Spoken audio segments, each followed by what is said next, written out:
Oh, hello, everybody. Welcome to the awesomeo.com. Live before Lock Show, will be taking you through the day's 12-game slate. A lot of action going up until the wire at 7:30 Eastern. So Eddie will be taking you through Lock. I will probably not because I got to get out of here and do some stuff at 4 o'clock Pacific. I always forget my time zone conversions, even though I live in the Pacific time zone. But I'm Chris Spags, joined by my good pal, Fast Eddie Fear, who's finishing up some stuff. How are you doing, Eddie? I'm doing pretty good. Yeah, with so much news to break and so many games, and FanDuel doesn't start till 7:30, and DraftKings basically doesn't start till 7:30. You have a dozen games, one of which locks at 7. So I'm going to attempt to jettison you like solid fecal waste from a spacecraft somewhere around 7 o'clock. That was me being complimentary. You didn't even bust a chuckle there for me.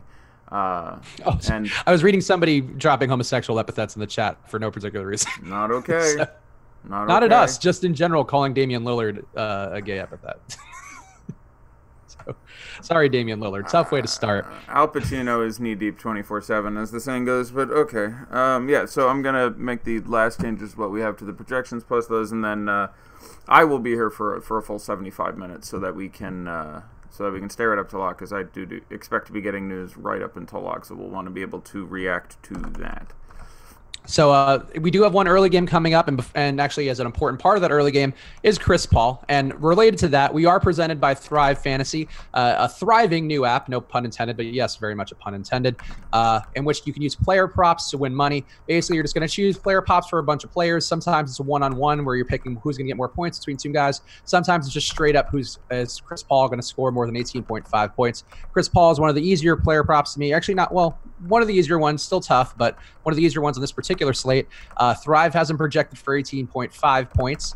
I have him a hair under 18, so I would go under on this one. And we were 2-0 on our Thrive picks on the first show. So, Eddie, real fast, would you go under or over 18.5 points for Chris Paul?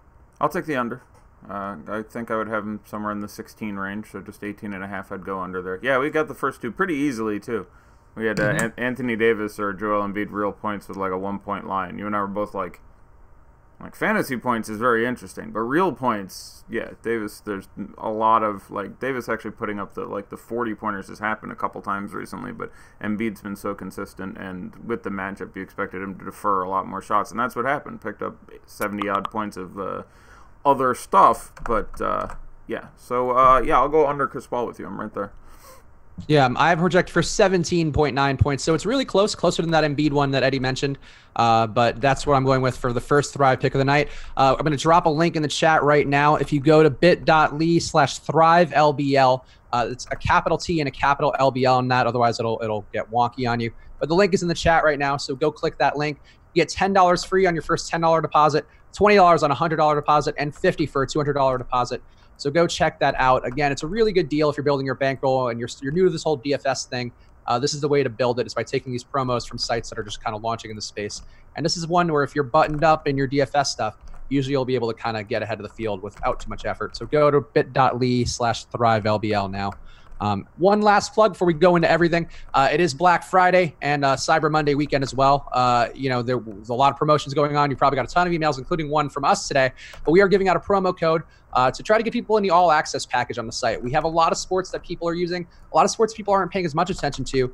And some of them can pay off. And I know I'm not an NHL player, but a lot of our guys have been winning NHL money because of Jake's projections. Jake Hari, really one of the smarter guys. Obviously, if you watch the stream, you've seen me do shows with him during MLB. Very smart guy. So the All Access Pass will get you everything we have on the site, not including Fantasy Cruncher right now, unfortunately. But go check that out. You get 50% off your first month on a monthly All Access Pass and 12 months for the price of 10, which is $120 savings. This is the best deal we've had. We actually had to fight a little internally to get a good deal, make sure that it was worth it for all the customers for this weekend, because we want people in. We want you guys to learn. We want you to get better.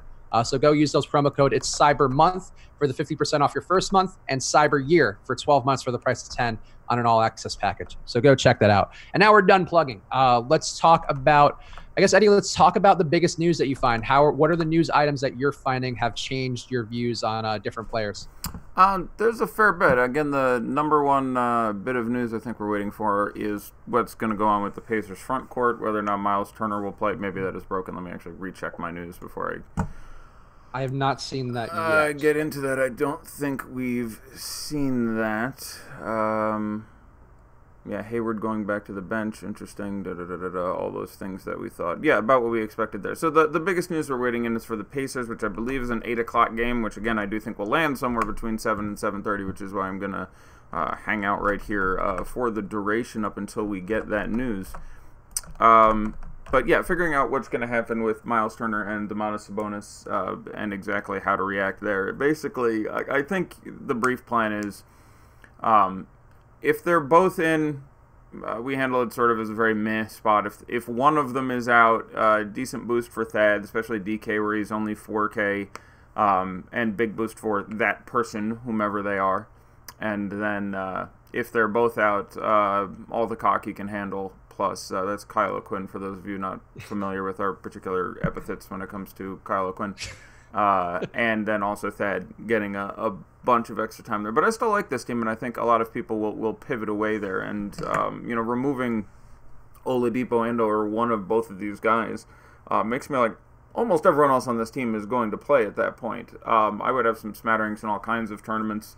Last game you had blowout issues, you had the bench making it closer, so the starters basically never came back, so you had a worthless game out of Darren Collison, who played 22 minutes and had 12 fantasy points or something like that. I'd still have interest in him. I'd still have interest in Kojo under 4K. I'd still have interest in Bojan Bogdanovic at 48 or 4,900, who has actually established a really interestingly what you wouldn't expect out of a guy with his profile as a wing shooter. You'd expect a lot of inconsistency, but he's got, I think, 22 or more fantasy points, like 10 games in a row or something like that, which, again, you're not happy getting 22 out of a guy for 4,800 or what have you. But it's interesting that he hasn't just outright failed in quite some time, and now you're taking just a massive amount of usage off the court. The minutes would come up to you, get more of him sliding down at the 4.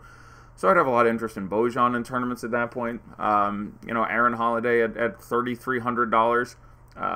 Has looked decent, and that's obviously a nominal price, and the more guys that are out, just the more minutes open up there. Still don't think Doug McDermott is ever the answer. TJ Leaf is never the answer, but basically everyone else I have some fair amount of interest in on these Pacers. Yeah, I mean, Sabonis has been my guy since Oladipo went out. He's been good in every spot. He unfortunately just didn't see that run after hurting his ankle last time and then came back and wasn't as good. But he looked amazing before he jacked up his ankle. So I would hope he's in the lineup and Turner sits. But if not, I'm with you. Kyle O'Quinn is definitely a fantastic play. Also worth noting that Indiana defense is just not as good without Oladipo in any way. So I think running back guys on the other side definitely makes a lot of sense too. Yeah, absolutely true. I'm interested in LaMarcus Aldridge on San Antonio a little bit. I think DeRozan, too, his price is now down to pretty much where he was last year. So, I mean, he's also pretty much playing like he was last year. But I think there's a little bit of upside there. So that matchup, not a sexy one that people will turn to just because it's a low-paced game, but there's some value to unlock there for sure. Yeah, they're still a very solid defensive team, both by system and scheme and personnel. Like, they even when you start bringing these guys in off the bench, most of them have some pretty decent defensive chops. There's a couple guys who don't, but even the fill-ins of a Holiday to a reasonable extent, and we are Thad and Miles Turner. Like they are not a team that tends to give up a ton defensively. But when you get Oladipo off the court, you really can project a lot more openings from the other side. So points per dollar, I probably prefer Rudy Gay to any of the other guys, and then DeRozan and then Aldridge at their prices. Like I don't think Aldridge shot, by which he, by the way, has basically made his career in this league, is perma-busted. Like, I think you're just looking at sort of a downturn of 8 to 10 days here. But, those would be, I think, the three main suspects we are trying to look at here. And it makes, certainly, I think the ownership would be advantageous on a slate this small.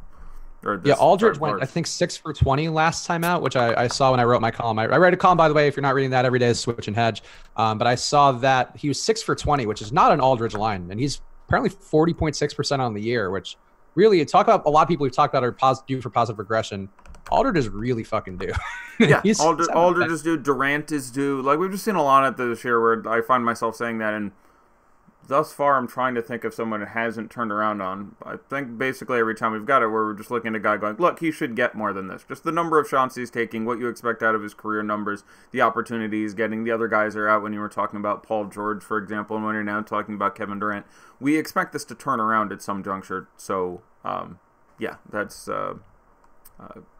certainly we've seen a lot of course correction, and there's no reason not to expect it from Aldridge at some point. This isn't a spot where over the moon on, and it's a huge slate, so I'm talking if I had 150 lineups, I'd have 4 LaMarcus Aldridge and feel fine about it, but I think it's just fine in tournaments, and obviously gain some value if you're running him back with Sabonis or Collison or Bojan and taking a little more interest in this game. How about another big news item? We have Al Horford out. Yep. We have a starting lineup that includes Marcus Morris. You mentioned it briefly, but Marcus Morris starting alongside Aaron Baines. Baines has been in the starting lineup, right? It's been Hayward. He's just staying on the bench. He's been on the bench. He's staying on the bench. Just for 2 games, but yeah, Hayward had moved to the bench and Morris had gotten some starts. With Horford out there, the lineups has changed a little bit, but they brought up Bob Williams to add to that team, so the center minutes are a bit messy. I think I would rather flat minimum Daniel Tice than flat minimum Aaron Baines, but certainly a team I think we should have a fair amount of interest in. I think I like Kyrie Irving more than most people. He's shown the ability to just go nuclear a few times this year, and he's done it in hard spots against the Raptors, and he said so. Like, if he just decides I'm going to get 70 against the Hawks, I really wouldn't be that surprised. Again, the FanDuel price a little more attractive, where he's 9K flat. He's a little more on DK, but this is a matchup with the Hawks where you're going to be pretty surprised. We're in Atlanta, which we like. You're going to be pretty surprised if none of these guys end up being good. So with the emergence of the extra minutes for Gordon Hayward moving from 25 to 31, he's pulled a couple minutes off those other wing guys. But if you still want to run Jaylen Brown even minus a couple minutes, $4,200 against the Hawks is obviously a real thing that can happen. I expect Hayward to be the most popular of these guys, especially on DK, where he's $800 cheaper than he is on FanDuel. But he profiles really well. If he's going to play 30 minutes off the bench, that helps with his usage. If I'm playing Marcus Morris, I would slightly have rather him come off the bench, but he is a guy who, if you look at his production, he's a very run what's blocked kind of guy. We've seen him all year when he gets bonus matchups against teams that can't guard him, just makes his shot and takes it. He very well can control his own role in the offense. So I still like Marcus Morris a lot in the starting lineup, again, especially at the FanDuel pricing. If you're playing on FanDuel, he's well too cheap there. I think he's 47 or some such number. But I still like Marcus Morris quite a lot. I would still slightly rather on Marcus Morris than I'm still somewhat sketchy on ability Gordon Hayward. So if I'm telling me I can only run one of those players, that's where I'd end up there. Again, I'd run Tice if I was looking for value there, but if you're looking for 3K flat minimum, he's one of the few guys who end up in the conversation. I generally am looking up to pay for guys in the high 3s and the low 4s because we just have multiple guys today with 40-point ceilings there, and you're really asking for a lot out of your 3K guys to get you, say, 30. So if you're building one lineup just in a vacuum, I'm disinclined towards any of the uber cheap guys, but they certainly have a role there too. And then across the ball, it's tough to like anyone from Atlanta just because the damn lineup is so deep. Even if you look at last game where they had multiple guys out, now Spellman will be back in. Len apparently will likely play, so that makes it a bit of a mess. I still like Dwayne Dedmon. I like the micro matchup. I'm obviously not thrilled with the macro one, but he's still $4,200, and he produces in a lot of ways. I think he's a fine Vonleh pivot. There's a few of them. We should talk about that Pelly's game next quite a bit because I have a massive amount of love for it, as I'm sure everyone does. But Dedmon as a Vonleh pivot makes a lot of sense for me. I still think he plays like 28 minutes here, and he's a really productive guy. Last game he shot, I think it was 0 for 4 from 3 and 1 of 8 from the field, and was still good for 25 fantasy points or so for his 4,200. FanDuel 5,000. Yeah, I'm not really into that. I'll run John Collins or something with the power forward eligibility there instead. But DK at 4,200, I still like Dwayne Dedmon, even in difficult spots, which actually doesn't end up being for him. He does steals, blocks, threes, everything. He just did not hit a shot, or literally hit, I believe, a shot last game. I would expect better than that out of him. I still like some exposure to Dwayne Dedmon. Other than that, really tough to look at this team. My second guy in tournaments would actually probably be Taurean Prince, but the minutes for everyone are so jacked up. But he was very good against Boston last year. I remember him taking it to Boston a couple times. I'm going to put the rankings up, so I won't bother looking up those logs. But if someone looked at it, you would see he had a couple, at least visually impressive games.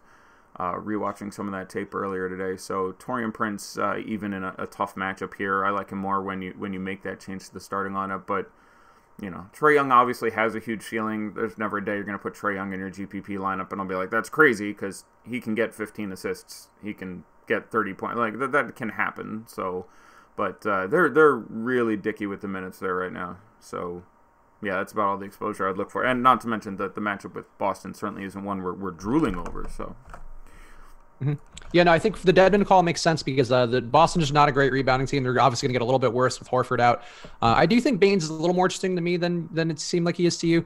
But I am a little bit predisposed to Baines. I don't know why. I think he's done well for me on a couple of slates. In the playoffs last year versus Embiid, I was heavy on Baines when nobody in the world was on Baines. So I might be a little Aaron Baines biased. But I think this spot, we just saw what Jonas did versus Atlanta. I think Baines definitely not Jonas, but has some similar tendencies and can stretch him out too a little bit. Just without Horford there, I think it's a good spot for him to pick up some easy rebounds and maybe get some value. And it can help you afford guys from the other games. So, and I also always like Kyrie, but I worry a little bit about him in games that are not competitive.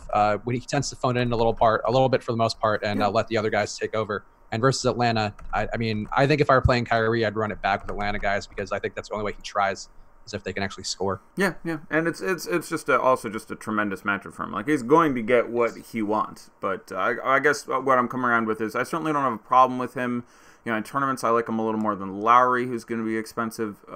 Towards that top range for just kind of ceiling. Lowry's ceiling with Kawhi out there is definitely a little bit more muted to me. So I'd have some exposure there, but not a ton. If I have 150 lineups, Kyrie probably lands in 8 of them or something like that. More on FanDuel than DK just because of the proportional pricing differences there. People in the YouTube chat, and by the way, YouTube chat, if you want to get questions answered, best way to do that is to throw us a like. Click that like button right now. It only makes the picks better, and it also is like tipping your bartender. It's just a social norm that you should be doing every single time you walk into the bar, get a drink, you give a person $1. So just click that like button, please. But let's talk about the Houston-Detroit game. People are asking about that, and that's the only one that matters because it locks at 7 o'clock Eastern up front. I was into Blake the other day, and I think I was sort of alone on that island. I like Blake. I like Chris Paul. It ended up being Blake and Harden and Capella. But I think it's sort of a similar thing here. There's not a lot of ownership on those guys. It's the first game on the slate. People want to go to other sexier spots. But Blake looks good again, and I think Harden and Paul or Capella all look good. Any interest in this game at all? Some. I think there's no one in this game where I look at the spot and go, wow, this is going to be a big game. They should have a big game here. That last game was weird in a few ways. So Blake, all right. First of all, they scored 250 points in regulation. That's sort of unlikely with a slower Rockets team and a generally slow Pistons team. Both teams shot very well. You got some exceptional individual performances. But yeah, I'll take the under on 250 points in regulation for these two teams tonight. Blake set his career high in Blake set his career bold call there. Blake set his career high in 3-pointers made. Certainly possible and didn't shoot incredibly well otherwise. He was 9 of 21 from the field and 6 of 9 from 3. I think is what it was. So he was 3 of 12 from 2. So there was a ceiling there. He had 37 real points and put up that massive line with no steals and no blocks. Was much better, it's worth pointing out, on DK than FanDuel because he had, I think, 9 turnovers or 10 turnovers. No, it was 9 turnovers. Drummond was in foul trouble. So, long story short, looking at Detroit, there's no one we really like here a ton other than Blake and Drummond sort of ceilinged out or floored out with some foul trouble better than you would hope. He ended up in the high 30s. I would project him somewhere around 45. Everything went well for Blake, even though they have a couple quality defenders. PJ Tucker generally does a better job against him. And even though he didn't shoot great, splashed all those 3. So I would project him for also somewhere around 45. So, I think Drummond is a great cash center at that DK price. You want to pay $8,900, I think you're going to get 45 to 50 a lot of the time. And that feels just fine. And that seems like a fairly safe play there. When you go over and look at the Rockets, you had Harden go to the line 19 times and make every free throw. I don't know if you knew that one, but 19 of 19 from the line. Was pretty good in some of my season leagues there. Shot fairly well, made half of his shots, made about half of his threes, did all that at the line, got 4 steals. There's a bit of a ceiling game for Harden. I would project Harden for, above 55. I think I was a slightly larger fan than most people were on Wednesday. But again, this was sort of a ceiling performance with so many great options out there tonight. His ownership is going to come up versus last time where it was around 5%. I bet this time he's like 10 because, again, he just had a big game 2 days ago. So I don't have an issue with you playing James Harden, but I think it's more likely you see 60 than 70 to 75 again. But that feels just fine. So feel free to play James Harden, but not over the moon about it. Capella got a lot of time, which we expect. He missed 2 shots. He was 11 of 13 or 12 of 14 from the field. Got more rebounds than I expect him to against Drummond. Put up 55 fantasy points. I don't hate the spot for Capella, but I don't like it, and the price isn't as great as we've seen on him, and I doubt he's that efficient. So I'd have him 40 to 45 today. Unlikely 55. If you want to play Capella, go ahead, but it would be just tournaments for me. I don't think you go, centers against Drummond and feel great about it. Chris Paul was very meh. He probably comes up a little bit. He had like 35 in that game. I think 40 to 45 is a little more likely for him. So just Eric Gordon is very interesting, where he's now $4,500 on DK. If I'm playing no one else in this game and I'm building my DK lineup there, $4,500 Eric Gordon could be fine. He took very few shots for an Eric Gordon game. He took 6. Normally he takes 9 to 12. And I still don't think his foot is healthy, which leads to some of the persistent issues he's been having over the last couple weeks. The shot looks busted. But he's still a guy who's going to be, I have no idea, I guess 2 to 4% owned, and does carry with him a giant upside. So, I can see doing that in tournaments. But, all the guys who were good on Wednesday were irregularly so, and to a certain extent, that's DFS in a nutshell. You're finding the guys who hit everyone has a range of outcomes. Those guys hit the higher range of outcomes. Sure, but no one in here at their price, I'm like, let me get this guy in a game. The game scored 250 again. That likely doesn't happen. Some career high performances and free throws from Harden and 3-pointers from Blake and foul trouble on. So basically pulling a guy from this game and throwing him in your tournament lineup, great. But there's no one where I'm like, oh shit, I got to get this guy in everything. So no one I love that much. More time than I wanted to spend on one game there, but no, that's fair. Let's talk about the main event then, because this is one where a lot of people are going to have questions about. We have a chalk Trey Burke, a chalky Noah Vonleh, who's really the 2 highest owned players on the slate. Pelicans side, a little bit less owned. Sort of an incongruent ownership, I think, overall, and approach to this game. It seems like. How are you feeling about? I guess let's talk about Trey and Vonleh first, because they're the most important guys. Yeah. So, I like a lot of guys from this game, and so we're really always talking about like relative to the field. Like I like Trey Burke. Trey Burke has been very good at least 4 games in a row. It's really weird because he's been really good for 4 games. The game before that played a little, and then was out of the rotation for several games before that.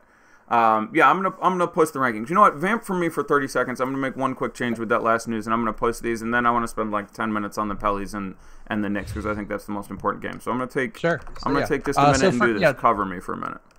So to me, I think the problem. So I discussed Noah Vonleh this week. He's been playing well in 2 straight games. I think the logic is certainly there for him to have another one. I think he's the easier fade of the 2, just because you have another guy right there in Enes Kanter, who had one really monster game versus the Pelicans. He does a very similar thing. He's not stretching anybody out from 3 like Vonleh is, but he's still good enough. So I think that's sort of one that I'm more comfortable with missing out on. I'll still have some exposure. Right now I'm at half the field. He's at 38% projected ownership on DraftKings. I'm at 20%. Burke, though, I find harder. So I thought Burke looked like the best point guard all year, and I've watched enough Knick games. I watched pretty much every one of these games, just like Eddie does. And Burke has stood out to me as the guy where I'm like, why are they not playing him? He's been his most efficient. He's been the best he's looked. And they just keep cutting into his minutes. And I think it's gotten to the point now where he's so much obviously better than the other point guards, even if they're younger, even if they are a little more interesting to David Fizdale to unlock what they're good with, like Emmanuel Mudiay seems to be. Burke's usage has just been so good. It's been above 25% for the last 5 games. It's gotten as high as 39%. He's just been shooting the lights out. It's a pace-up matchup. He'll probably see some Drew defense. That worries me a little. And I think any player who's that chalky, it's probably worth not having 100% ownership. But, if you're with the field with him, and he's projected for 42% ownership, I think that's a reasonable place to be. This isn't like a Tyreek spot where it could break another way and he just won't see the run. It seems like he's going to see the run. He's going to see the opportunity. They're going to need points. Everything seems to check off for Trey Burke. So it hurts. It hurts to ride with Trey Burke, but I'm more inclined to ride with him than I am with Vonleh for sure. I agree with that take. So these teams played a week ago tonight. I think a week ago tonight, 7 or 8 days ago. And you had the whole backcourt for the Knicks look really good, which isn't that surprising, and all the front court looked pretty tepid. You didn't get a giant game out of Kanter. You didn't get a very good game out of Vonleh. Vonleh played 28 minutes in that game, give or take a minute, and took like 5 shots and had, I want to say, in the teens in fantasy points. If you can look that up for me real quick. I'm having an issue getting these to upload. But he took had like 18 fantasy points in that game, I want to say. Although I'd like you to double check that because I could be 16. 16. Okay, so I thought I could be getting that confused, trying to do the two things at once here, because even with, come on, you can do it, computer. So you ended up with Kanter not great, Vonlin not great, Knox not great. Basically, everyone in the front court not great, but you ended up with very decent games out of Moutier and Hardaway and Burke. You got 30 to 35 out of Moutier. That was his good game starting. That was a day I was on him, and I'm on him again tonight. I like Moutier a lot in tournaments. I like him as a Burke pivot. If I'm building one lineup, I'm going to play Moutier and not Burke tonight, which feels dirty, but at the ownership seems right. I still have to project Burke for more. Like, the arguments for not playing Trey Burke are pretty simple. One, he's Trey Burke, which just comes with he's not that good of a basketball player, and he's going to be very popular, and we know there's a floor there, and his coach is a dipshit, so any number of ways that can get jacked up for you. I like David Fizdale too, so I don't like saying that he's a great locker room guy, but he's an experimenter right now. That's what he's doing. Yeah, and I dislike how he is experimenting. I dislike some of the specific moves he is making, but I think unlike many other people, I'm not terribly pissed at him for experimenting. Like, this team is not going anywhere this year. You're waiting to get Kristaps back. You're looking at next year and the year afterwards, seeing what you can do in free agency, so you're trying lots of shit. That's fine. My issue with him is he keeps trying shit and then yanking the plug on it before it's had a chance to do anything. You don't change your starting lineup after a game. You don't go like, oh, you're doing great. Oh, you're out of the rotation. Okay, you're back. You get 30 minutes. Like, you have to give people some time to... One game is not enough of a sample size to, use when you are evaluating performance or lineups or how guys look on the court next to each other. So I disagree with how he's doing it and how long he's doing it for. I disagree with not starting Kanter, who... everyone on the team seems to love, the city seems to love, a guy I'm obviously a big fan of, and, there's no reason, like, keep him to 28 minutes and give Mitchell Robinson 20 minutes off the bench, but starting Mitchell Robinson over Kanter doesn't really make any sense at this phase in his career for me. Give him the easier matchups at his age off the bench and let him grow a little. Anyway, so yeah, this is, I do generally like the backcourt players of the Knicks a little more in this situation. I like Tim Hardaway a lot. Tim Hardaway was very good in that last game. Again, my shit is annoyed, so I'm going to do all this from memory for a little bit, apparently. The rankings should be up. Okay. Tim Hardaway... Premium Slack, let us know if the rankings are up. Yeah, Tim Hardaway, in that game, did not shoot great, but was just incredibly active, gets a lot of that Drew Holiday defense, which opens up some room for the other guys. But he was good. If you look at the last two times these teams tangled, you have this one and the game late last year. That was the game that went to overtime, where you got 85 out of Anthony Davis. I'll ballpark that as the number. It was some pretty stupid number. And, obviously everyone was good. But Hardaway looked good in that game, even dealing with Tim Hardaway. And he looked good in the last game we played, and he didn't get tremendous results. He shot 9 of 23, again, off the top of my head, give or take a shot on either side, and still gave us 40-something fantasy points in that game. Shooting guard is really sticky. Let me see if my FanDuel button will open so I can just look at shooting guards. It's thinking about it. Anyhow, shooting guard is pretty dense in that area where I like Tim Hardaway Jr. Drew Holiday is still just in the same game. Is still too cheap. Drew Holiday is, 81 to 85, somewhere in there on both sites. Has 40-plus fantasy points in 12 of 13 games. I think I'm ballparking, which feels freakishly safe. And now it's the Knicks, and there's still no Peyton, and just, that's too cheap, brother. I don't know what to tell you. Like, he's going to score 40 to 55, apparently, and you don't feel that bad out of, like, Drew Holiday is just still way the hell too cheap, and this matchup makes him particularly exciting. So, I guess, long story short, there's no reason not to like Trey Burke as a play from just a raw points perspective. He will obviously fall off the map. If he's out of the rotation in a week, I'm not shocked whatsoever, but he never met a shot he didn't like. He spends much more time out there with the second unit than the starters, although he ends up closing, obviously. But that leads to more shots because a lot of the guys in that second unit have no offensive capability. When you're out there with Ntilikina and out there with Mitchell Robinson, etc., those guys aren't taking a hell of a lot of shots, so that, you expect them to have the usage. But, be concerned here. When you look at these games, there's a lot of 70% from the field shooting performances out of Trey Burke. That's not going to continue. So even if he gets 28 minutes tonight, there is a floor there, and he is going to be 40, 50% owned, depending on what site you're looking at. So, yeah, the long story short, if I'm making a lineup, I probably try not to play Trey Burke, but there's absolutely nothing wrong with doing it, and this is just about a perfect spot. So, you know, everything in me wants to go the other way because it's not a consistent player with not a consistent coach, and I'm a huge fan of getting away from high-priced guys. And again, we've had, 5 or 6 fades of the day for me. I can't call him a fade of the day and try to extend those good calls for myself because there's nothing wrong with the spot outside of his popularity and his coach being a dipshit. And just the likelihood is he's still going to play mid-20s in minutes, maybe high 20s in minutes. And it's hard not to like him in this spot with that much time when he gets to spend lots of time seeing Frank Jackson and E'Twaun Moore and other guys he can get over on and is obviously feeling himself right now. So that's a very long take, but I like Tim Hardaway Jr. a lot. I think because people have so much Trey Burke, he gets owned less than he should. And I do like his ability to perform here and just be so involved in the offense. I like Moutier, obviously. Burke himself. Vonleh, I mean, you look at that game, Vonleh took 5. It's just not going to load. Vonleh took 5 shots. I think Vonleh was 2 of 5 from the field in that game. So, yeah, we talked about this. He had 16 fantasy points. We already went through this when I started talking 3 hours ago. But, there's a real chance this doesn't work out. Dealing with Julius Randle and Mirotic and Anthony Davis, and this is not the world's best spot. So, if I'm trying to get off one of those guys, yeah. And also a couple more quality pivots. So, I'm definitely more inclined to move off of Vonleh relative to Trey. Okay. So, we agree there. Okay. That's a long way to say we agree, sort of. Yeah, I even got redundant there. I talked so long I forgot where I started. I conceivably could have spoken for infinite time because every time I got back to Vonleh, I was like, hey, I talked about Vonleh. So, you're the Boulder from Indiana Jones with these points. It just keeps going, and you can't question it. Eventually, you'll get somewhere, and you'll. Well, you didn't kill Indiana Jones, but you tried. Yeah, I went full Ouroboros mode there, if you know what that is. What about the Pelican side? Anybody that you are super into running it back with? Drew. It's just, maybe he picks this spot to fail, but again, I think the ownership stays tolerable. I think getting 60 out of him here isn't surprising. Oh my god, FanDuel loaded. Okay. Let's try to... No? Wow. This is... Good thing I spend thousands of dollars on computers every year so they can fail when 1,000 people are watching.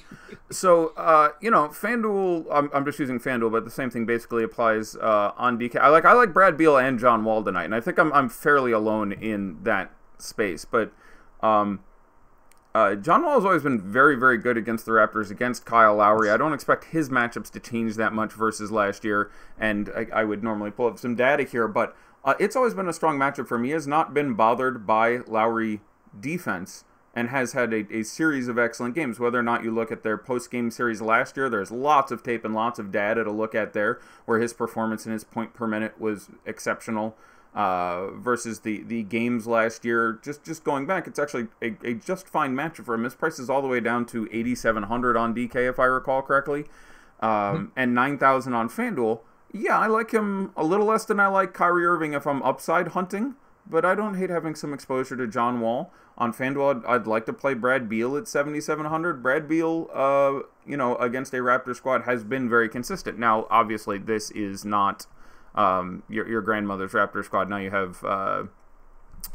have Danny Green out there. You have Kawhi Leonard out there. That changes things a little bit. But these teams played once this year, and Brad Beal had 50 or so, I want to say, give or take a couple fantasy points. And I still like that spot for him, especially on FanDuel, where he's the same price as DK. 7,700 for Brad Beal is still a little bit objectively too cheap for me. Now, there is a blowout risk here. It is obviously significant. This is not a team that is getting along. I don't think they are playing patty cake and making friendship lanyards in the back of the bus. But if you're going to have some, I guess I would long way around saying if you are going to play Lowry, I like playing Beal or Wall. If you are going to play Kawhi, I like playing Beal or Wall. I don't think they will have nearly as much ownership as they should because they both carry a very, very legitimate upside here, especially Beal at 7,700. So talking about that shooting guard position, I'll just look at the FanDuel prices real quick. Hardaway Jr. at 7,400. I like that a lot. Levine at 8,500. Not out of play, but the DK price at 76. I'm super in love with. Drew Holiday, 85 here, better on DK, but lovely both places. Devin Booker still only 79 on FanDuel. That feels really good. And you're talking about a matchup with Milwaukee, who has shown a vulnerability to two guards, especially those who can operate in the two or those who can get to the basket. He can do both of those things. So Devin Booker has a 60-point upside here at 7,900 on FanDuel. That's pretty exciting. Donovan Mitchell against the Lakers, that's pretty exciting. Chris Middleton at 7,200 is in a tremendously good spot, and especially if you end up not running with Giannis.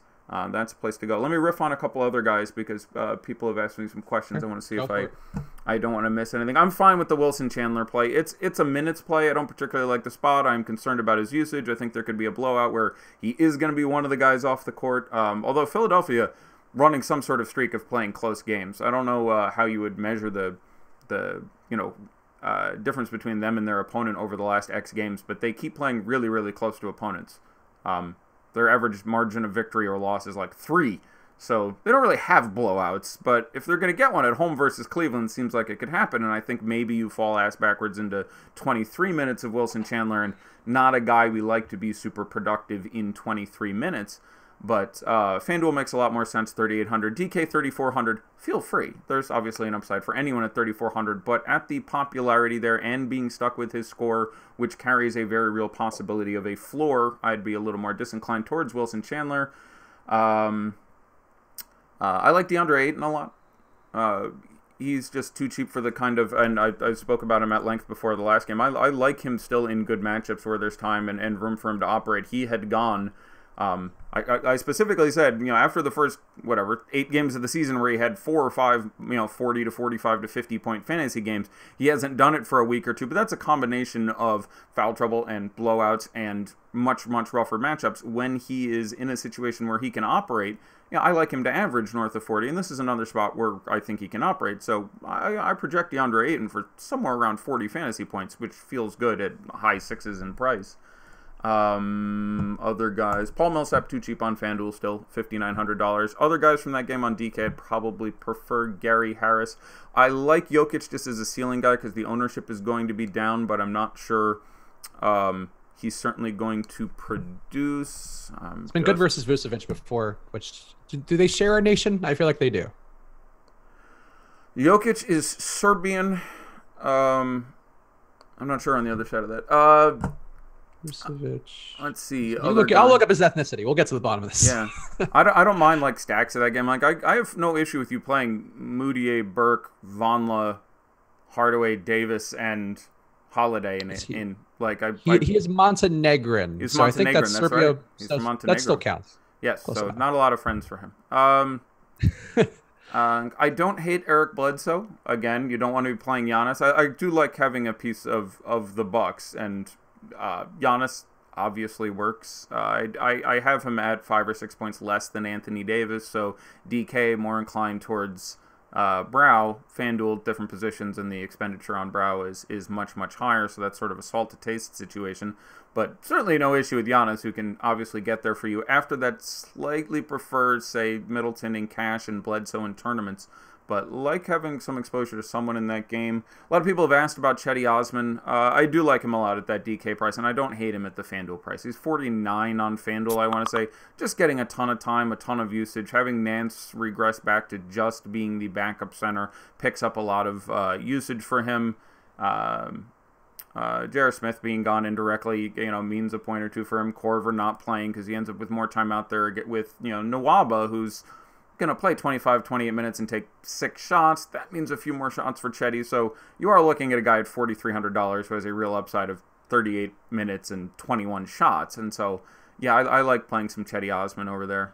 I guess, I don't know. I'll look through games and then come up with other notes I haven't spoken about yet. But ready for questions. Here's a question about a guy who was chalky and had a real foul problem issue. He picked up 3 fouls in 3 minutes, which hurt me personally. Dwayne Wade coming back to Chicago, his hometown, place he played. And I like him a lot.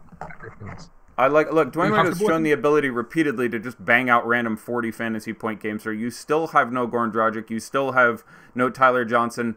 And I've seen like 12 people today be like, oh, I'm not getting bit by Dwayne Wade again. Perfect. That's the absolute spot in which I want to play Dwayne Wade. Everyone is super salty and has their panties in a bunch. Thumbs up, Dwayne Wade time. Like, price on DK is 47 now, I want to say, but 52 on FanDuel. Yep. In that last game in the first half played, I think, under 3 minutes and got 3 fouls. Second half played a dozen minutes, got a dozen fantasy points. The spot with Chicago is beautiful, as you mentioned. hometown return. Everyone's pissed about him. You're going to get him at 4% ownership, and all the other guards are out. Like, it's a pretty good Dwayne Wade spot. So, yeah, it's just tournaments, but pretty big fan of playing Dwayne Wade, especially on DraftKings at $4,700. I think he can absolutely maul that number. Any thoughts on Jeff Green with Howard out? He was a primary beneficiary last week. Thomas Bryant looked good, but just didn't get the minutes and kind of looked a little bit unready to handle Marcin Gortat and just being a professional adult basketball player. If you can't handle Marcin Gortat, you're going to have some issues playing center in the NBA. But yeah, no, it wasn't good. But, Gortat was angry. He's coming back to Washington. I still like Thomas Bryant, but not as much today. The Polish war helmet. Yes, I don't have... I can't really get behind Thomas Bryant today. Like, I liked him that last game and fairly advocated for him. I said I thought he'd get 19 minutes. He got exactly 19 minutes. I said I thought he'd get 20 fantasy points. He got 14 or something. I do generally think he will get you around a point a minute, but the center opportunity cost is nasty. And he's center only both sites. Punting center on FanDuel feels like a bad idea today, and using one of your spots on DK, it's not crazy. If you have 150 lineups, you want 4 Thomas Bryants, knock yourself out. I'm not shocked to see 22 minutes and 30 fantasy points. Wouldn't surprise me at all. But the matchup is not ideal, and I think your likelihood, again, is, 19 minutes. The matchup is tougher against, Ibaka et al., so I think I think it's, more likely you are getting sub 20 fantasy points again, so you want to run Thomas Bryant, knock yourselves out. But I do think Jeff Green is a stronger play. You obviously like him more on FanDuel. He's 4,300, I want to say. Puntable on FanDuel, as in you can remove that price. Has overperformed a little bit. Getting 40 out of him, pretty goddamn unlikely. But a very reasonable punt. Would much rather on FanDuel than DK for that reason. But, yeah, they end up running small. So, yeah, that makes a fair amount of sense to me going with Jeggers there.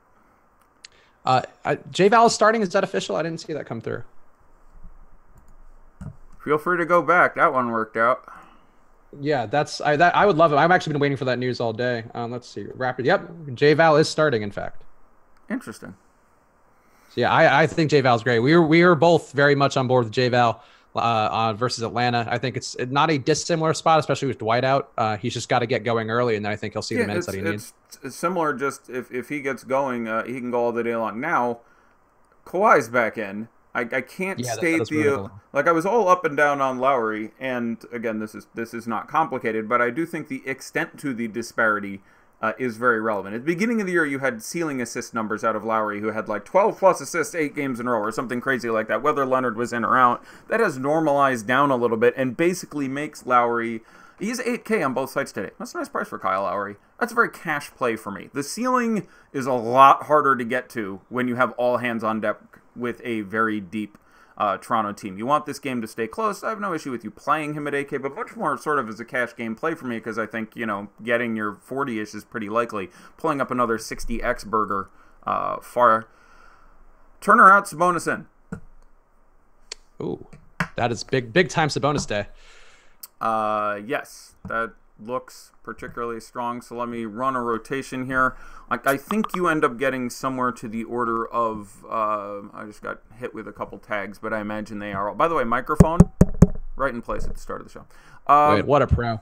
I really feel like I'm getting the hang of this thing. 5-6 more years. I could be good at this speaking thing in public. So sorry, let me back up here. I like Valanciunas a lot. I like Valanciunas when the news of him starting breaks almost concurrently with the news of Sabonis starting, believe it or not. That is, I think, relevant and moves the percentage either way.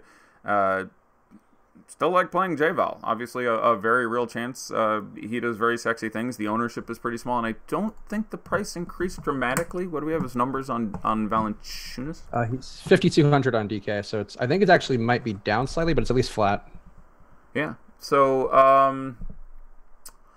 5,200. I think it's minus 100, but it's that or the exact same. That's a really nice price for J-Val. He's you have to project him for somewhere around 30. I do think the minutes you got last game was a bit of a ceiling. The production you got last game was impressive. But again, we're 4 minutes from lock on DK. Just if you have anyone from the early game, don't put them in the forward center utility spots, and basically nothing's going to change for anyone when these slates lock. I think you have some company, so you're going to take off. I'm going to attempt to in midstream. Actually, I'm going to keep writing because I'm clear now for a little bit, so I'll stick through until 7:30. Oh, okay, good. I'm a nice. professional. Okay, very good. So because that'll help, because it's very useful for me when someone else can help with the stuff, because I can pay attention to news and stuff, because I do think other things are going to break. Sure. So, yeah. So how would you handle Sabonis right now if you were a person making your lineups? How much would you try to go in on him or not? And would you go into Kyle O'Quinn still, because he's in a pretty good spot as well? I wouldn't probably. I mean, I need to check Kyle O'Quinn's price. I imagine he is, 35 to something. He's 32 on DK. Yeah, knock yourself out. Although I think he plays, I'll say, 16 minutes. So you want to throw him in a tournament lineup, you can easily get 26 fantasy points out of Kyle O'Quinn. So 550 lineups, yeah, 5 or 6 Kyle O'Quinn showing up now makes some sense for me. Stick on Thad Young, 4,000. That feels pretty good. His time is now going to swell back up to 34 to 36 minutes-ish, and that feels pretty good. He had been playing, in the high 20s. You're not thrilled with the matchup with the Spurs, but $4,000 on DK is just a point at which now he makes a lot of sense. And without Oladipo there, all these guys are advantaged. But Sabonis is a monster, and he has been one of the guys. Without Oladipo there, this offense very simply just slows down a lot. And when he's on the court, he ends up getting the ball and is very comfortable operating one-on-one. And I don't see anything to change that here. I don't think he ends up. I think he's just fine in that situation with Aldridge. I think it's still a very good spot for him. So, yeah, I'm trying to get in there pretty heavy on Domantas Sabonis at this point. He is still priced a little cheap. There is some downside with not the world's best matchup. The Spurs are obviously playing very, very slowly. There's some downside with maybe he's not 100%, and he will engender. I think he gets up to, I'll say, 24, 26% ownership even in this limited time.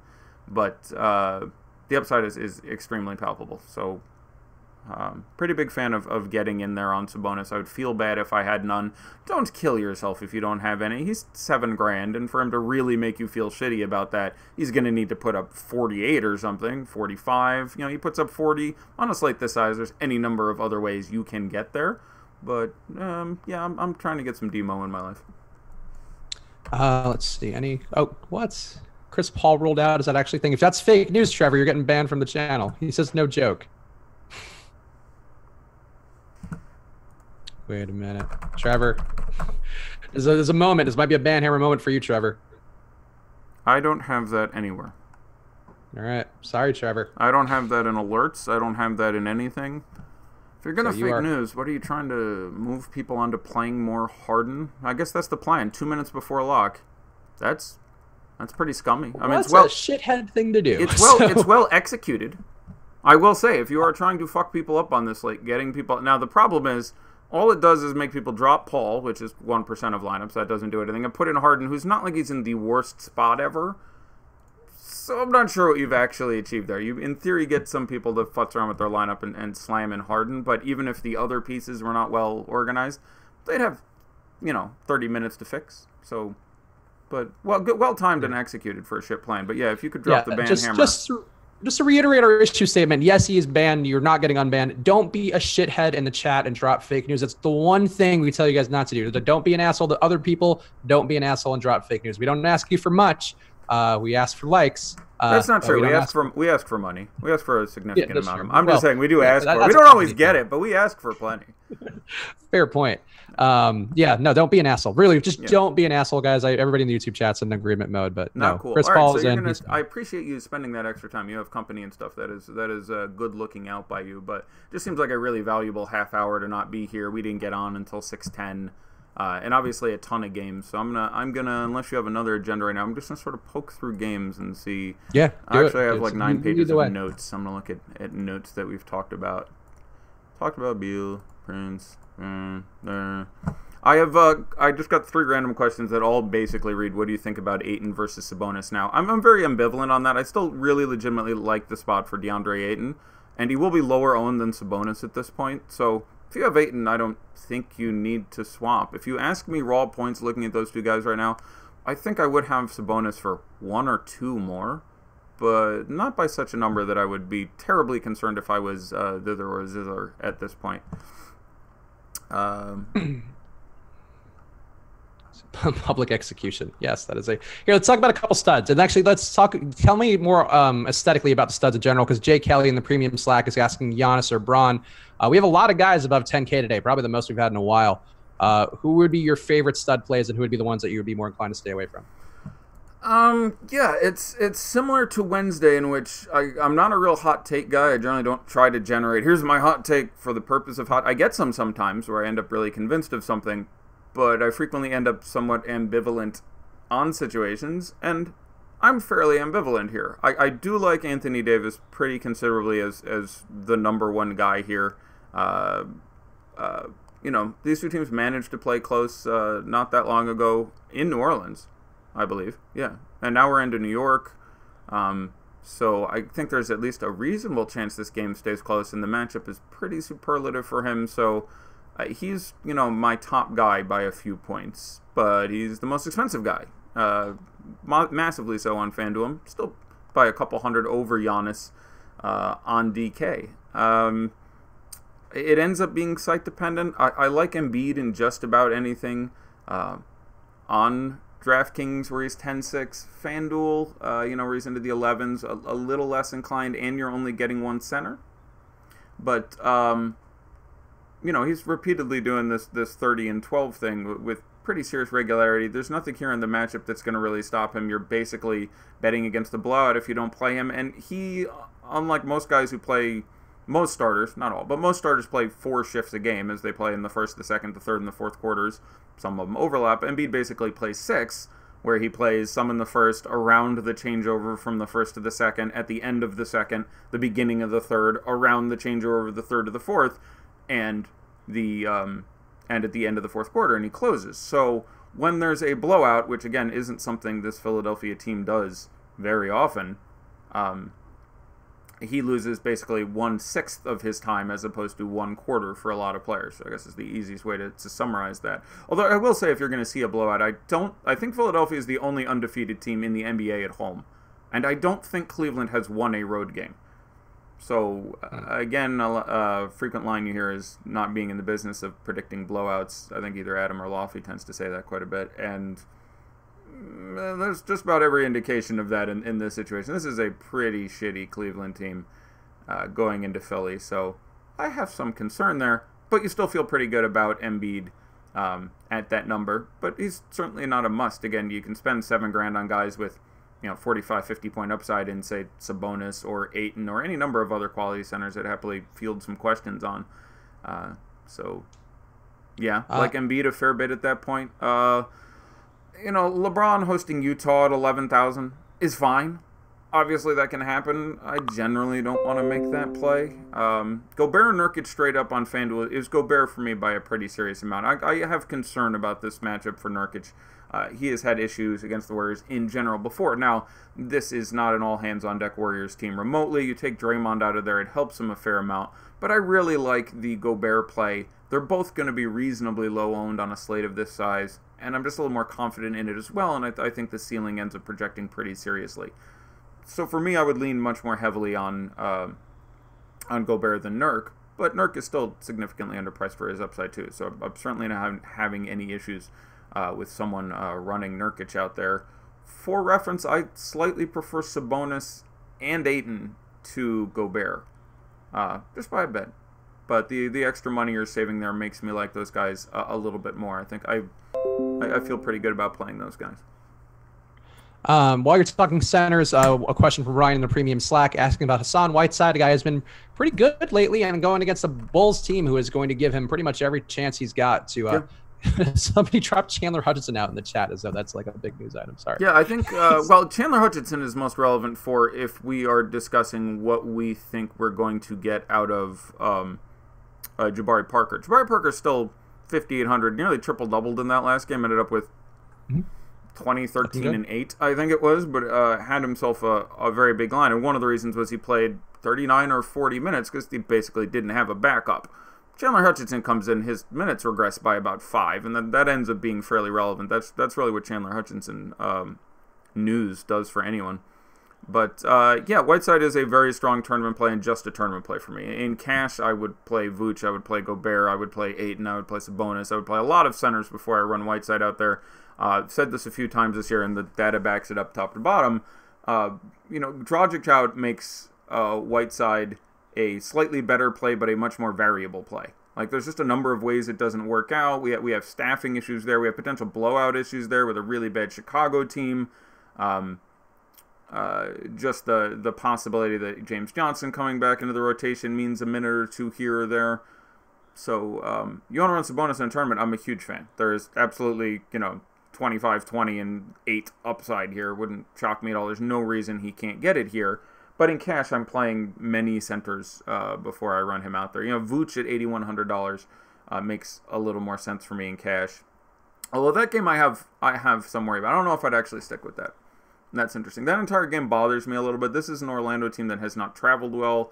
This is an Orlando team that historically for a couple years, and including these specific players, hasn't traveled into Denver very well, where they tend to get pantsed fairly well. They're not good in the thin air, if you think that's a thing. But for whatever reason, that hasn't worked out incredibly well for a lot of these Orlando players. So I'm dubious about looking at that game. I don't mind, underpriced Gary Harris on DK. I don't mind underpriced Paul Millsap on FanDuel. He's had a couple of very nice games recently and still clocks in under 6K.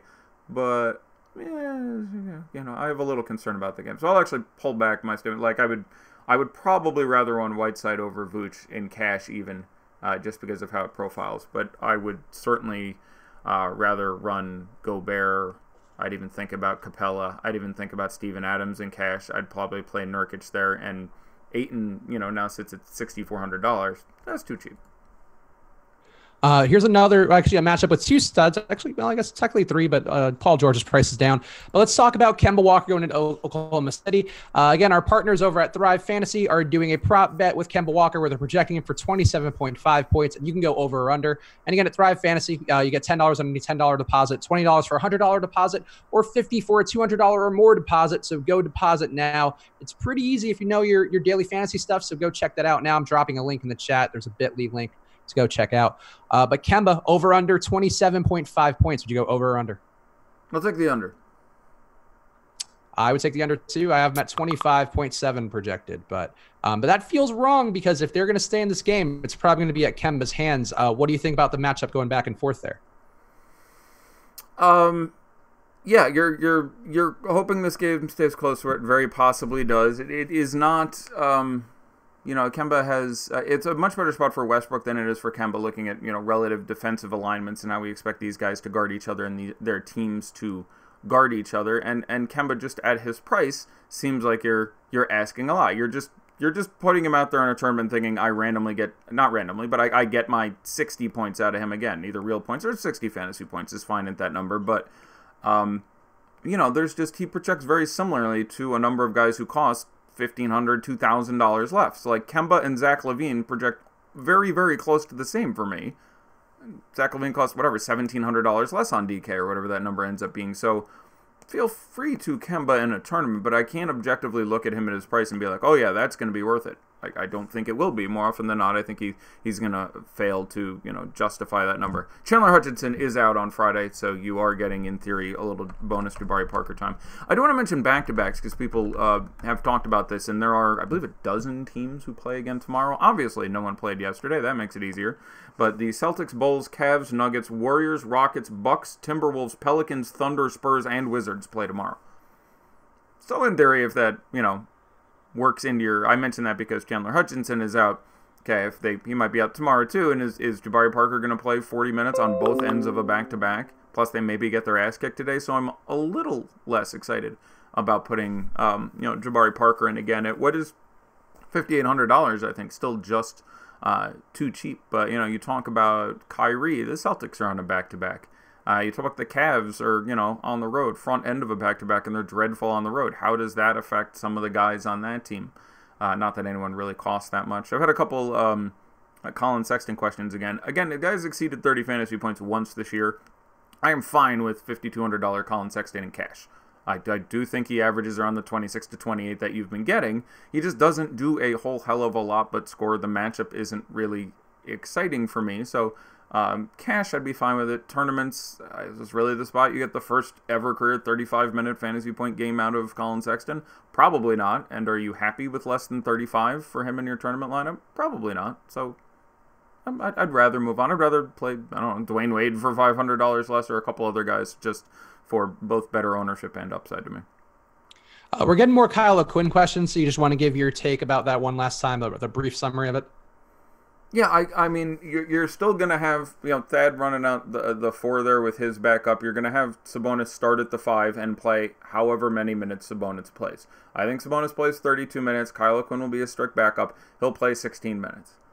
So and that's almost certain at this point. I'd be pretty surprised if he didn't play. He played blowout run in the last game, played the last 4 minutes of the game. So, they're going to put him in there. He should play all the backup 5. I'm fine with it. You're looking for a guy. Is he center only? I guess is something I want to check on. DK would change things a bit. He might. Sabonis is power forward center. Yeah, he is. Well, so is O'Quinn. Is actually for whom I was specifically asking there. So yeah, you run Kyle O'Quinn out there. I think that's just fine. I think the most likely line you get out of him is 16 minutes and 19.5 fantasy points, which feels fine. But there is an upside to be had beyond that. You randomly pick up the foul trouble game where Marcus Aldridge and DeRozan conspire to somehow or another put some damage on Domantas Sabonis. That feels pretty good how that would work out. And then you end up maybe with 24 minutes of Kyle O'Quinn, which he slaughters. So I generally am a fan of the play. I don't think that many people will go there. I think big news. Evan Booker starting at point guard. Yeah, I don't think it is huge news, but if you're playing Devin Booker, a bit more of a thumbs up there. I assume really? Sorry? Did you see his usage rate in that game? He didn't pass the ball at all. He shot every time he had it. It's worth a few extra points. I mean, that's sort of the one game sample. I don't think long term it ends up being that much of a thing. And we got to remember they're going into Milwaukee, which isn't a game environment I particularly like. And Milwaukee generally more generous with the production to off the ball production than on the ball production. So I still like it. I do think all netting out, I'm still like, okay, that's good news for Devin Booker. It would not radically readjust my projections for the slate because I kind of like him off the ball a little bit more there, specifically against Milwaukee. But interesting. I don't. So I think basically the thing with Milwaukee is they'll give you whatever you want to take, and they just want to take everything that Booker will do. Like they give up 37.4 threes a game. They've been good at defending them, but they just allow people to chuck back there because they don't really, it doesn't matter. No, I like Booker, and I think that is good news for him, but I'm saying I would change Booker's fantasy point projection from 41 to 43 or 44, which is nice, but feel good about your Booker. Okay. Fair. On a projection basis, I think you're right, but I think in a ceiling basis, this makes his ceiling, like this gives him like a 60-point ceiling. And it also, so the Vegas total on this one jumped out as being bizarre. So Phoenix projected for 5 more points than their season average, whereas Milwaukee gets a slight decrease. It was still projected to be a blowout by Vegas, but I think there was something there where they must have known this was coming. And I think Booker is the thing that they knew was coming. And I think Booker in this spot, right now under 5% ownership on DK, running back with Giannis, that could be, I think that's like a tournament stack. If Phoenix stays in it, that's obviously a big if. Yeah, that's a big if with them on the road there. Yeah, no, I will agree with your statement about the ceiling. Now you're adding like, oh god, he got double-digit assists and ended up with a 42 and 12 and 5 game with. So sure, I would agree with that take on the situation. But I assume they will now start McCall, Bridges, Ariza, Warren at the 2-3-4 with Ayton at the 5. That makes Bridges a little interesting for me again. Ariza was already reasonable on FanDuel. When he's 48, 4,900, his bad games are 20, his big games are 35. He's slightly better compared to, say, Colin Sexton in that environment where he's costing you $400 less and has repeatedly hit 35 as opposed to never, to give a comparison. Because I've actually had a number of people in the last couple of days be like, why do you keep talking about Ariza? Well, I'm not thrilled with him, but he's had a couple tournament-winning days for us where he was low-owned and ended up being the best small forward at 4x on FanDuel. This year, Colin Sexton has 0-35 fantasy point games. Ariza has 5, some reasonably significant number there, but it puts McCall Bridges back in play, who picks up a few extra minutes. I like that. I don't hate Ariza. TJ Warren you can obviously play, although I do think the shooting, especially the 3-point shooting, will regress down a little bit over some time. And I'm a big fan of Ayton at his price everywhere. So Okay, that's fair. Yeah, just I needed to vocalize because I often agree with a lot of the points you make, and I at least see the logic in them. But Booker, I think, is one who gets me irrationally excited. That's fine. Because whenever It's not irrational. I was saying that the news would for me be. You were like, you're irrational. You're an irrational woman, is what you. you're menstrual. No, no. It's. I'm saying against every team in the NBA. If you tell me that he's starting at point guard, I'm more excited against the other 28 options. Okay, because he can't play against that himself. Is tough but fair. I guess is what I'm saying. Like here is almost like, well, I kind of like guys at the 2 here. I kind of like guys off the ball here. It's a little harder for them to take him out of the game when someone else brings the ball up because you have to guard both him and the person bringing the ball up. When he's bringing the ball up, you just have to guard him. This is a team that traps. So I can see it going both ways, but I still think it is a net positive. So if you were playing Devin Booker, you're like, yeah, Devin Booker. Like you're a little more excited now. So. Okay. Yeah, and I think we're in agreement that we found the compromise. That's what this show's all about, finding compromise.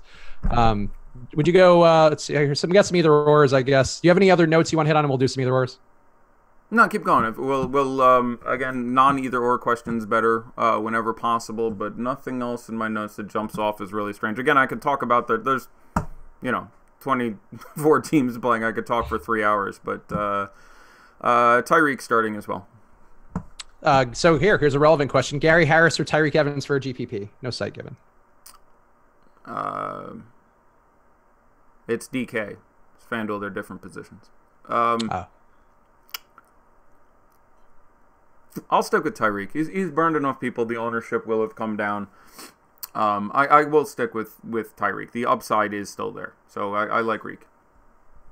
Would you go Eric Bledsoe or Sabonis for a DK GPP? Yeah, that's very close. They're $100 difference, or what have you. It's going to depend on correlation more than anything else. But I mean, I would project Sabonis for a good 5 or 6 more real points.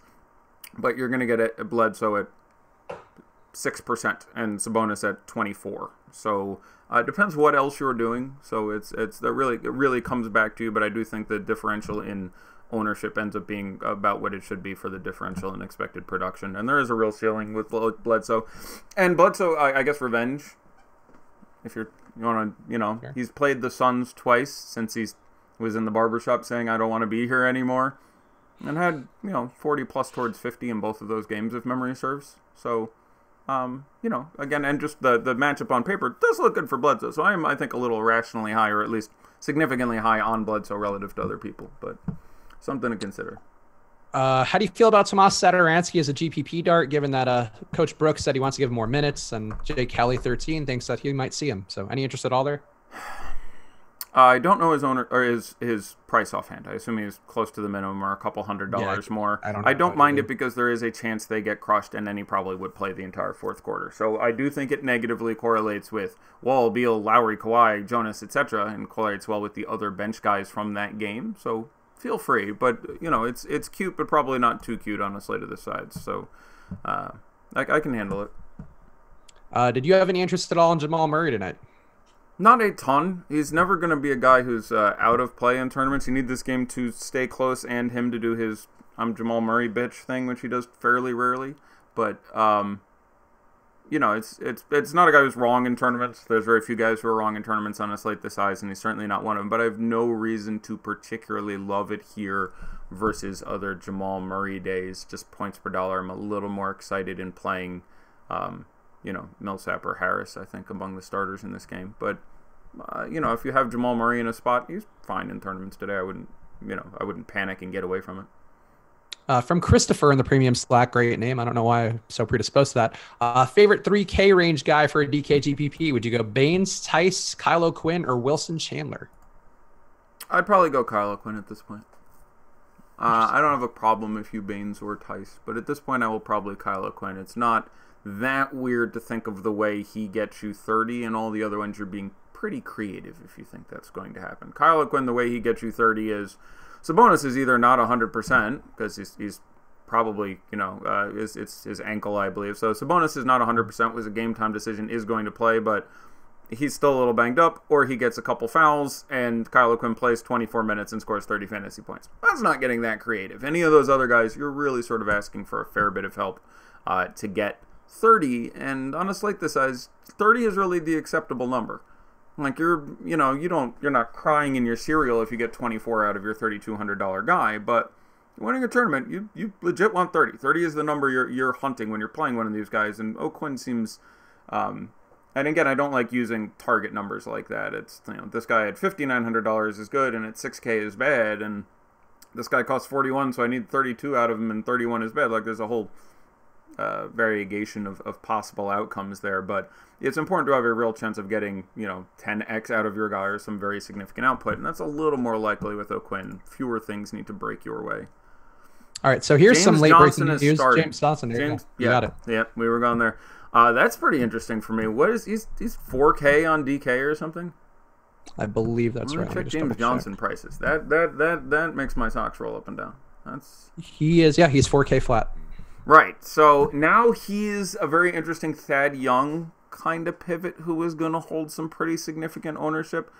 Raw points, I'm still going to take Thad Young. I like James Johnson a lot more as a basketball player, but I think you're looking at 34 minutes versus 24 minutes, and I can't quite go there. But James Johnson, FanDuel, $4,700, which is actually a couple hundred cheaper than that. There he's now a very interesting Marcus Morris pivot, who's identically priced. They're both $4,700. I'm a fan of making that move in tournaments. With only 8 minutes before lock, FanDuel scoring, you get 2 blocks, 2 steals out of James Johnson, isn't incredibly unlikely. So, and I want to mention Josh Richardson again, by the way. Josh Richardson against, in what is a pretty stellar matchup with no Dragic, against the Bulls, there's a real chance you get 45 out of Jay Rich here. It hasn't randomly, the shots haven't come together. One of those games were in foul trouble, but again, sort of like the early George without Westbrook things, Richardson without Dragic will generally perform better than he has here. He ends up being the real point guard on this team. I like getting some exposure to Jay Rich if possible. But yeah, James Johnson starting makes him strong tournament play, probably with all the other superlative options on DK. Still not quite cashy guy. Does he change anything for you in terms of how you perceive the guys? And I mean, does he affect Whiteside? Does he affect any? I mean, a little less ball handling, one would presume. For you're going to have. I mean, it's worth pointing out that Justice Winslow was going to be really lightly used in that last game. Like he did not come in until Wade got those 3 fouls, so he was going to be well behind Wade, and even getting that bonus time early in the first quarter. Played 19 minutes, I want to say. So a couple people have asked me about Justice Winslow today. I'm really worried about Justice Winslow. When we find all these guards back in for this Miami team, this team is going to be a real dick with minutes. You're going to end up with a very Nets-Hawks type, shit, we got to play 12 guys somehow situation here. So I have no interest in Justice Winslow for that reason. I'm really worried he plays 17 minutes tonight. So regarding changing other things, no, him starting or coming off the bench doesn't significantly change what I expected for him in minutes. It's still a crowded situation. I do think Olynyk is the guy who is putting up the sacrifice that allows these other guys to get time more than anyone else. So it might negatively project my Whiteside projection a little bit by, say, a minute. But he's still the same as just he's $8,400 guy. You're hoping for massive upside in tournaments in a great spot. So it wouldn't change much else other than putting him in play. And I was already completely off on Winslow, but I hadn't thought to yet say that. So, thanks for the reminder there. I'm glad we could get there. It was a journey, but we got there. Sabonis and Burke or Ayton and Bogdanovich?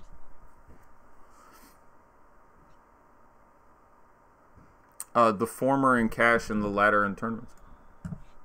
For cash, Morris or Johnson on FanDuel?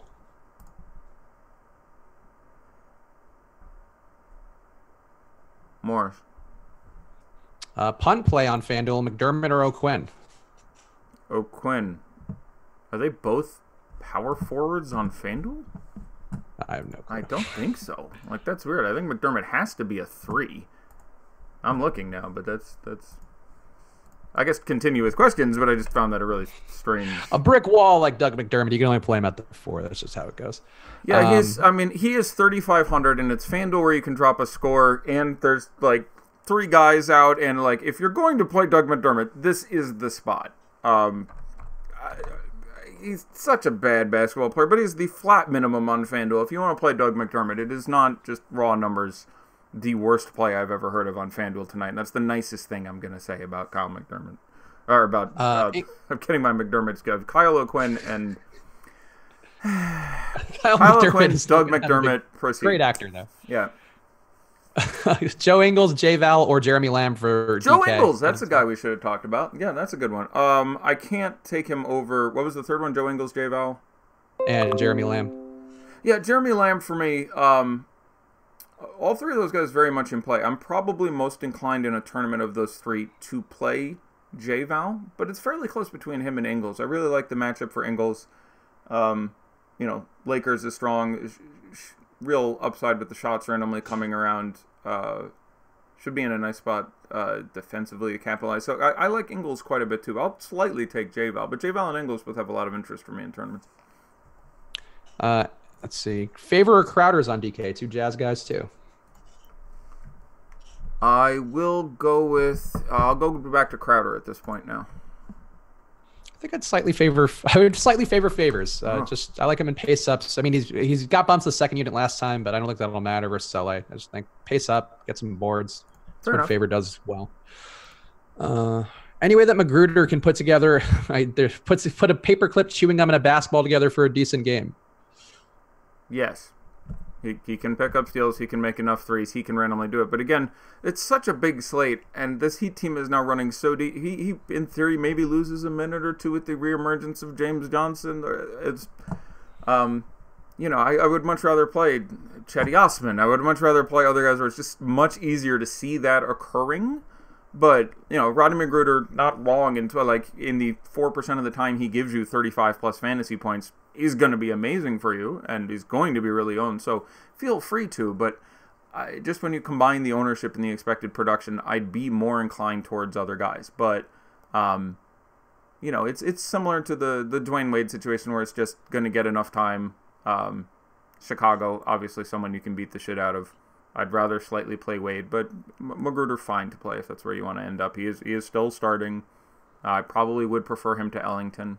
So you're getting 14 shots a game his last couple of games. I don't mind Magruder, but I agree it's not a crazy high upside play compared to what it was earlier in the year. Yeah, it's Chicago. You need Magruder going off against Chicago, but to still play 4 quarters on a super deep team, there's a very narrow. It's a narrow fairway in golf terms. You need to put it right here. You need a lot of things to work out well to miss the trap in the water. Gay or Tyreek for FanDuel? Yeah, it's really close for me. I think I'll stick with Tyreek in tournaments, which is usually the import of the question. I just think the ownership will have fallen off enough that I'm not super worried about the matchup here. You don't like the pace, but I will stick with Tyreek there in tournaments. But you'd go Gay for cash, right? Of course I'd go Gay for pay, sure. Because somebody did ask the same question for cash, too. So it is a relevant sentence to ask. Sure it is. I don't take the layup Gay jokes, but that one was an actual sentence that was relevant. Can you map out who sees the most minutes in order from James Johnson, Vonleh, Morris, and Thad Young? Minutes? Yeah. Thad Young, then Morris, then Vonleh in that order for the top 3 there. Johnson or Vonleh for FanDuel cash? Yeah. I will very hesitantly take Vonleh as more popular and probably slightly safer, but there's a real significant downside there between those guys. Magic starting who we thought, Bulls starting who we thought. No changes there. Lowry, Beal, or Levine for DK GPP? I'll say Beal for the ownership, but for me that's going to be Beal or Levine. I'm a big fan of both of those guys in tournaments. Not a real fan of Lowry in tournaments in this situation. Again, with Kawhi out, he has been a goddamn monster, averaging 54 whatever fantasy points a game. With Kawhi in, it's a full 10, 12 points worth. And just everyone on that team is healthy again, and they run super deep, so not super interested in that in tournaments. It's fine, especially FanDuel, where, again, too cheap, 8K relative to 8K on DK, but yeah. Yeah, I don't like playing Lowry when Kawhi's in there, especially coming off of a big game. People aren't paying close attention, which, most people are, but some people are not. Mirotic or J-Rich for FanDuel cash? J-Rich. All right, anything else? Nothing. YouTube, you got anything for me? We are coming Murray down or to it. Rubio on FanDuel? Who are Rubio? Murray, Jamal. I play Rubio in this matchup. Any interest in Rubio? I like Rubio, and I think he's an interesting play, especially coming off of a Mitchell big game. And I like him in pace up. So, do you have any interest in Rubio tonight? Yeah, again, overall? it's versus LA, it's gonna be interesting to see how these teams align defensively. I'm really not sure who's going to be guarding whom at this point. I can think of a couple ways you can go with it. I don't think we have Josh Hart news yet, but just pace up spot for the Jazz. So taking Rubio or Ingles at a very well discounted price on DK, where he's 5,200. That makes a lot of sense to me. I don't hate favors. I prefer Crowder slightly. I like Gobert a lot. So I like Rubio, just tournaments for me. But that makes a lot of sense for me. Lonzo's underrated as a defender, so I do think that he checks him to start the game. So not over the moon, but we're at lock, my friend. Yeah, so let's see what you want to do. A quick Daddy likes. See what Daddy likes, because close Don't out make the Daddy week. hurry. Daddy wants to Yeah, take I his won't. time. No, it's fine. At this point, I'm locked in. Plus, we started late. I feel like once we started late, I was like, fine, I'm just not gonna. Yeah, I get my number one thing I'm trying to do is cover the things that need to be covered. So No, to give you fair. an idea about ownership versus production here, I can't really say this, but just looking at the first lineup I clicked on here, here's the ownership on DK between two guys. You ready? Trey Burke, 51% in the largest tournament. Emmanuel Mudiay, 1.9. That's a bit of a discrepancy. Just a Now, bit. look, I like Trey Burke to put up more points. I like Burke to get there, but 1.9 versus 51. And again, these two guys played this same team 1 week ago, and I think Mudiay outscored him by like 3. That was the game I really liked Mudiay, and Mudiay had 35, and I think Burke had 32 in that game or something. A week ago. Like, you're not asking for some really weird thing to happen. You're asking for the exact same thing to happen that happened a goddamn week ago. So, like, nothing wrong with playing one guy or playing the other, but just, again, 51%, slightly under 2%. I will leave that as it is. All right, everyone's favorite game except for mommy, Daddy-like. Number one on the slate, again, through, what do we have, 5 games lock between the 7 and the 7? That sounds right. Somewhere on there. Trey Burke, 51%. Daddy doesn't like. At that point, under half, I'm willing to let it go. But certainly don't feel bad if you have him. He's a guy who projects to do very well relative to his price. So, and again, very frustrating how results-oriented people are. At the end of the day today, people will... There will absolutely be someone on Twitter being like, I can't believe people trade Burke again. He's shit. There's no way they should have played him again. Or if he goes off, people will be like, people really faded Trey Burke against the Pelicans? It just annoys the shit out of me either way, because getting anywhere can't win. Getting anywhere from 18 to 48 out of Trey Burke does not surprise me tonight. But Trey Burke, 51%. Noah Vonleh, 44%. Daddy doesn't like that. I legitimately am actively trying to move away from Vonleh. Again, not hard to imagine having a bad game if A, he gets in foul trouble, which he's done a number of times, and you have, Randall and Anthony Davis dropping on your damn face. B, the coach just has an aneurysm and pulls him the hell out early because whatever the fuck is a real possibility. C, he plays and just isn't good, which again just happened, where he played 28 minutes and had 16 fantasy points. So 44%, and the price no longer 3,900. Now he's 42 or 43 or whatever. Yes, I'm disinclined towards Noah Vonleh, that ownership. Drew Holiday, 23%. Daddy loves. Anthony Davis, 22%. Great. Marcus Morris, 22%. Okay. Tim Hardaway Jr., 16%. Daddy likes still. Again, I mentioned him. I'm good with that. Wilson Chandler, 11%. Sure. Chetty Osman, 11%. Seems about right. Embiid, 11%. Seems about right. Dedmon, 10 and change. Okay. Baines, 9 and change. Yeah, I mean, he's cheap enough, and obviously he can get there, and I know, no one cared who he was until you put on the mask. But I know he's your guy. It's 3,300 or whatever the hell he is. It's fine, but, like, I still think he probably plays, like, 16 minutes. Like, even in his starts, has not been getting a lot of time, frequently doesn't start the second half. There's a lot of uncertainty there. But again, cheap as balls. I would rather probably O'Quinn at this point because, again, I can just see the upside coming a little easier. Hayward, 9%. That's less than I thought. I'm just fine with him at that ownership. Harden was 8.6%, by the way, and has 18 fantasy points so far, through which I imagine is a quarter. Clint Capella was... so Enes Kanter, 8%. I'm fine there, but again, the matchup isn't thrilling. And I'm a big Kanter fan. I talk about him a lot. I'm never going to have an issue with him in tournaments, but not the best Kanter day in theory. But Crushed them in the preseason one time. Yep, very true. Very good point. So yeah, fine with that. Capella with 12 fantasy points in the first quarter, 8%. That's fine. Again, I think that number comes down versus last time. You don't get him shooting whatever it was 85% from the field. John Collins, 7.3, fine. Lowry, 7%. That's fine. At least 7% is a little less than I would have thought coming off a 60-point or whatever. So good for me. Randall, 6.75%. He's been amazing coming off the bench. You're getting triple doubles off the bench and like every day in 28 minutes, 20, 13, and some stuff. So fine with that at that price. Blake Griffin was 6%, 11 through the first quarter. Again, yeah, that's about where that's going to be. Andre Drummond, 6%, 11 through the first quarter. Again, each one more 5%. I actively like that against the Knicks. He's just shown repeatedly that they will let him take 23 shots in a game, which is very generous of guys like Drew Holiday and Anthony Davis and Mirotic and Randall. But he's been much better this year. His defense has been a lot better too. His one-on-one defense, his on-ball defense has been good. So I'm converting into a big each one more fan. Mirotic 4.5, cool. Jonas 4.5. Come here, you big Montenegrin beautiful bastard. Give daddy a kiss. Big fan of Jonas Valanciunas there. Tatum 4.1. You like that. You expect he maybe pretends for a couple extra minutes. You want that game to stay close, but you like that. Lynn at 4%. Okay. Kawhi at 4%. Sure. Feel good about that. Redick 4%. I like that a lot. Ibaka 4%. Now you're probably looking at 27, 28 minutes. The price isn't that cheap anymore. Probably look somewhere else. Jimmy Butler 3.6%. I like. Look. 7,300. Like there is real alpha personality there. I'm a fan of it there. Jeff Green 3.5. I like. Chris Paul 3.5. I would have been okay with only 5 fantasy points in the first quarter. You're not happy with that. 3% Ben Simmons. That feels good. Daniel Tice 3%. That's fine. Eric Gordon 3.5 fantasy points in the first quarter. By the way, 3%. Porter 2.8%. Really worried about how he's affected with what's going on in this rotation here, but again, that's obviously a very low number. Jaylen Brown 2.25%. Daddy like. John Wall 2.16%. Daddy absolutely loves.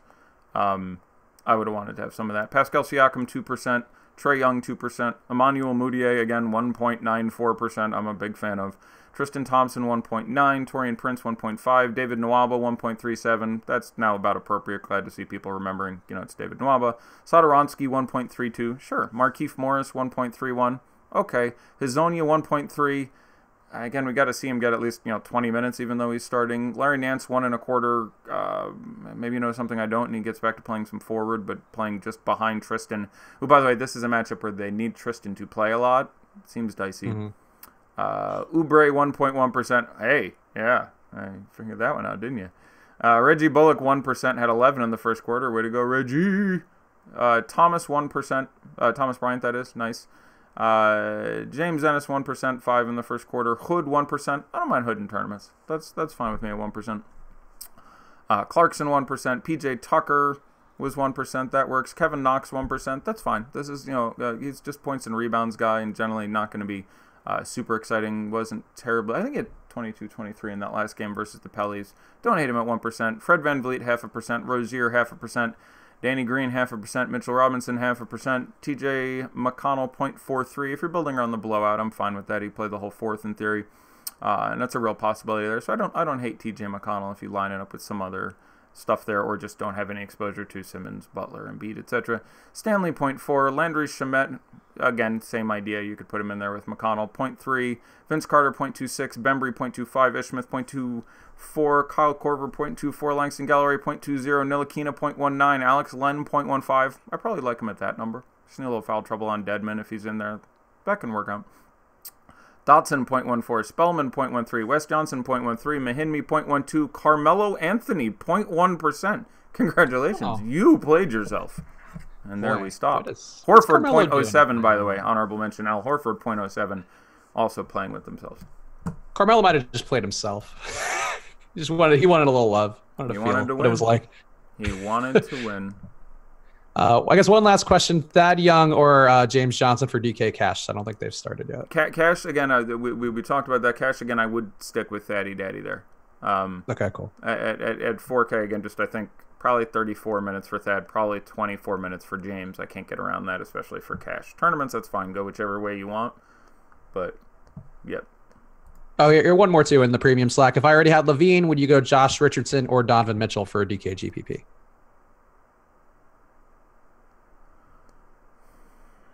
That's really close, but I will go with J. Rich. Also, apparently Schroeder is starting. Oh man, I fucking came off Schroeder too. Really? Finally doing it.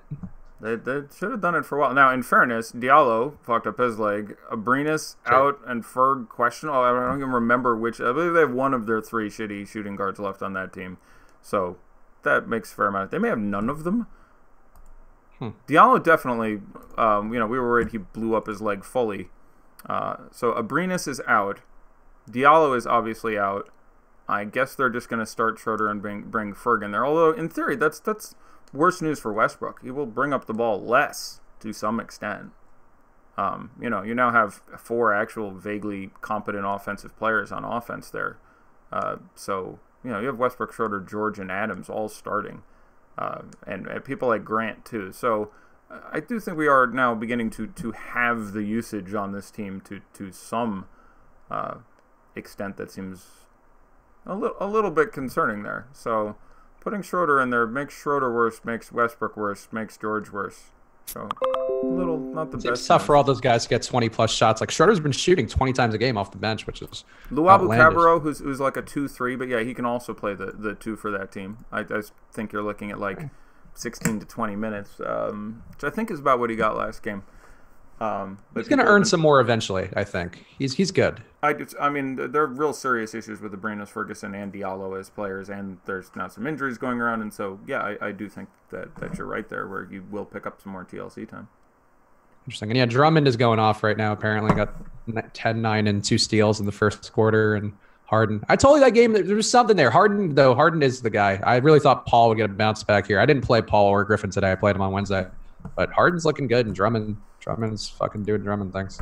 Yeah, I'm pivoting over to take a look at that game real quick since we're talking about it. But yeah, it's Drummond hasn't done well against the Rockets in the past.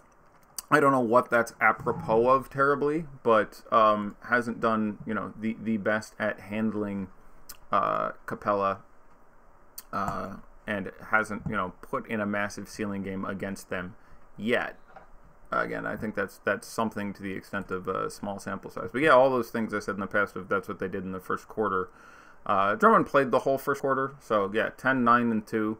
Feels pretty good. That's 2 fantasy points a minute, so he's on pace for, if he keeps that up, getting, towards the 70 burger or something, because again, last game there was some significant foul trouble. No fouls, no turnovers yet for Drummond. So yeah, you're getting, again, it's sort of what I talked about. Drummond is up versus him having a down game last time. Griffin is down after having a massive game last time.